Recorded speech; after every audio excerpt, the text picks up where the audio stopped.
आप ठीक है सर, आपने मुझे अवसर दिया सर, थैंक यू। इसके लिए मैं आपको हृदय से कृतज्ञता सर, बहुत बहुत प्रणाम सर, धन्यवाद। Thank you.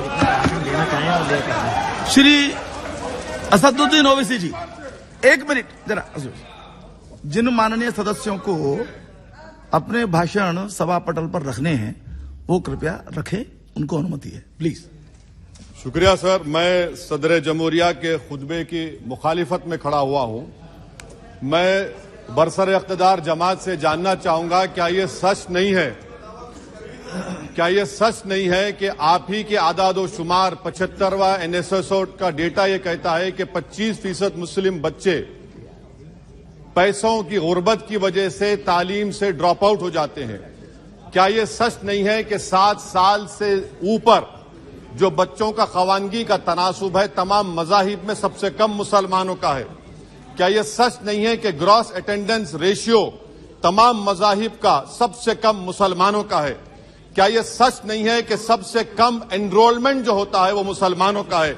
क्या यह सच नहीं है कि AISHE की रिपोर्ट यह कहती है कि हायर एजुकेशन में मुसलमान का तनासुब 5% से 4% पर आ चुका है? और यह सरकार इन तमाम आदादो शुमार को देखते हुए, इनके आदादो शुमार को सामने रखते हुए सदर जमहूरिया के खुतबे में लफ्ज अकलियत का, माइनॉरिटी का जिक्र भी नहीं किया गया, जो भारत की आबादी का 19% का हिस्सा है। यह इनकी मोहब्बत है अकलियतों से और मुसलमानों से। सर, क्या यह बात सच नहीं है कि आपने माइनॉरिटी के बजट को 40% कम कर दिया, स्कॉलरशिप के पैसों में 560 करोड़ रुपए कम कर दिए? ये आपकी मोहब्बत है जो नफरत की निशानी बनती है। नरेंद्र मोदी की सरकार ये नहीं चाहती कि अक़लियत और मुसलमानों के बच्चे तालीम याफ्ता होकर इस देश को मजबूत करें। वो उनको हमेशा गुर्बत और नाइंसाफी का शिकार बनाकर रखना चाहती है। सर, दूसरी बात इसमें यह है कि आज अक़लियतों को मुसलमानों के ताल्लुक से कोई महीना ऐसा नहीं जाता जहां पर उनको जान से मारने की धमकी नहीं दी जाती। बरसर इख्तिदार जमात के एक MP साहिबा ने कहा कि चाकुओं को सिर्फ तरकारी के लिए इस्तेमाल मत करो, गर्दनें काटने के लिए इस्तेमाल करो। बरसर इख्तिदार जमात के एक MP ने दिल्ली में कहा कि मुसलमानों का समाजी बायकॉट करो। बरसर इख्तिदार जमात ने गुलबर्गा के रेलवे स्टेशन को हरा रंग किया गया था, उसको ये कहकर तब्दील कर दिया कि मुसलमानों का रंग है। सर, मैं पूछना चाहता हूं, क्या नरेंद्र मोदी की सरकार तिरंगे के हरे रंग को निकाल देंगी? क्या हरा रंग मुसलमानों का है? क्या नरेंद्र मोदी की सरकार खरबूजे पर पाबंदी आयद कर देगी और देश की जनता से कहेगी कि नागपुर में आपके हेड ऑफिस में उगा हुआ सिर्फ संतरा खाया जाएगा? सर, नारी शक्ति की आप बात करते हैं तो बिल्किस बानो अगर मुसलमान नहीं होती तो बिल्किस बानो को इंसाफ मिल जाता। 20 साल से बिल्किस बानो लड़ रही है मगर उसका नाम बिल्किस बानो है। आप इंसाफ नहीं करना चाहते बिल्किस बानो से। ये नारी शक्ति आपकी है। पसमानदा मुसलमान से आपकी मोहब्बत, दीजिए 1950 के प्रेसिडेंट ऑर्डर तरमीम करिए, दलित मुस्लिम का स्टेटस पसमानदा को दीजिए। आप नहीं देना चाहते। क्या मजहबी आजादी का उनको हक हासिल नहीं है? स्पीकर साहब, मैं मुसलमान हूं, मेरे बगैर ये मुल्क नामुकम्मिल है। मैं इस मुल्क का यरगमाल नहीं हूं, मैं इस मुल्क का कैदी नहीं हूं। मैं पूरे सिटीजनशिप की राइट को चाहता हूं और अभी चाहता हूं। कब आप बिहार के सुरजापुरी और कुल्हिया बादरी को कौमी OBC स्टेटस देंगे? स्पीकर साहब, दूसरी अहम बात मैं कहना चाह रहा हूं, चीन का जिक्र आपने किया। क्या प्रधानमंत्री अपनी जबान को जुम्बिश देंगे और चीन का नाम लेंगे? क्या आप चीन को डेमचौक और डेमसांग से उखाड़ कर फेंकेंगे? DGP कॉन्फ्रेंस में चेयरमैन साहब कहा गया कि 65 पेट्रोलिंग पॉइंट में से 26 पेट्रोलिंग पॉइंट पर भारत की फौज पेट्रोलिंग नहीं कर सकती है।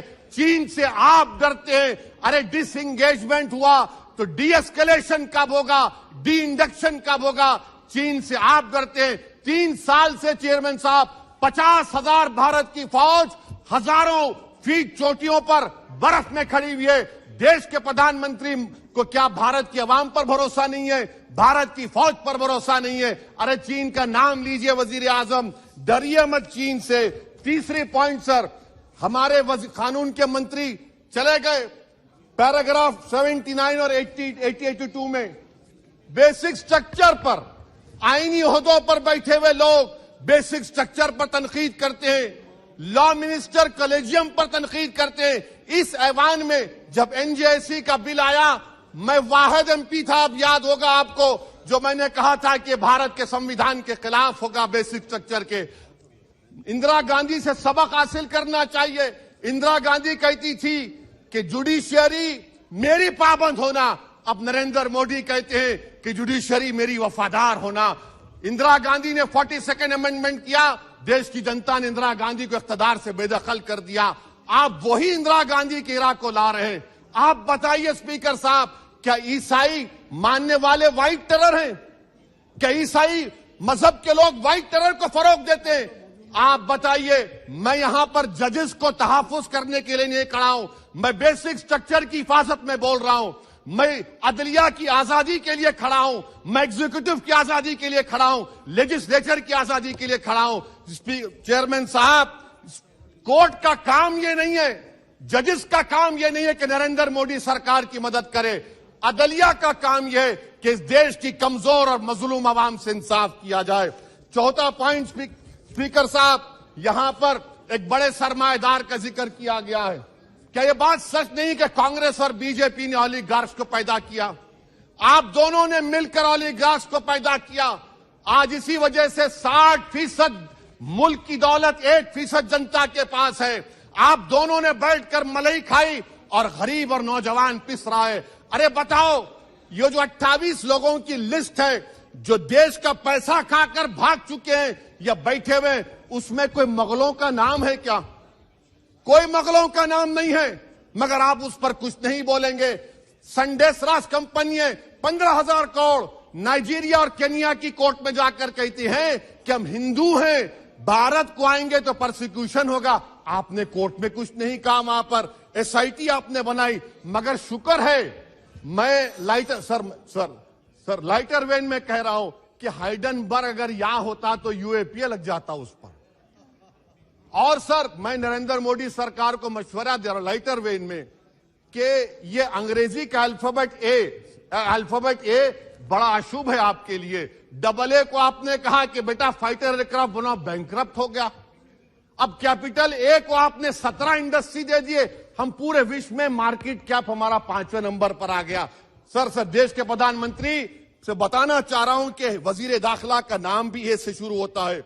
मैं खत्म कर रहा हूं। मैं चेयरमैन साहब, मैं सरकार से पूछना चाह रहा हूं कि क्या जनवरी 2024 और फरवरी में क्या यह सरकार थर्मो न्यूक्लियर ब्लास्ट करने जा रही है? क्या आपने हमारे अतराफ में देख लिया कि उसके अवाक़िब और नताइज क्या निकलने वाले हैं? चेयरमैन साहब, मैं आपको बता रहा हूं कि चीन के बारे में क्या हमको बीबीसी की रिपोर्टिंग की जरूरत पड़ेगी, जिस तरह 2002 गुजरात के बारे में कहा गया। स्पीकर साहब, अक़लियतों के बारे में, मुसलमानों के बारे में एक शायर ने कहा था, आग से आग बुझाने को कहा जाता है, जख्म पे जख्म खाने को कहा जाता है। हम वफादार है बताने के लिए, हमको अपना सर कटाने के लिए कहा जाता है। सर, देश के प्रधानमंत्री पूरे फॉरेन टूर में जाते हैं, वहां पर गांधी का नाम लेते हैं। मुझे अप्रीहेंशन, खदशा इस बात का है कि इस देश में 2 बाबा कौम हो जाएंगे, एक सावरकर होगा और एक सौतेला बाबा कौम। कहीं आप महात्मा गांधी को ना बना दे। तो सर, मैं खत्म कर रहा हूं सर। इसीलिए मैं आपके जरिए से हुकूमत से मुतालबा करता हूं कि प्लेसेस ऑफ वर्शिप एक्ट को डिस्टर्ब ना किया जाए, मुसलमानों का अक़लियतों का बजट बढ़ाया जाए, बिल्किस बानो से इंसाफ करिए, चीन से मत डरिए प्रधानमंत्री, चीन को खाड़ पर फेंकिए। शुक्रिया सर।